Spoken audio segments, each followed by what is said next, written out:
Welcome. In front of me I have AirPods Pro, and today I'll show you how you can connect them to Huawei Honor 20i. At the first you have to open notification bar and click and hold the Bluetooth icon.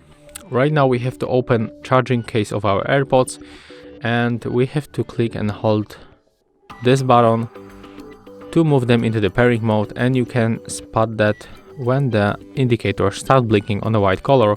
So let's start and click and hold this button.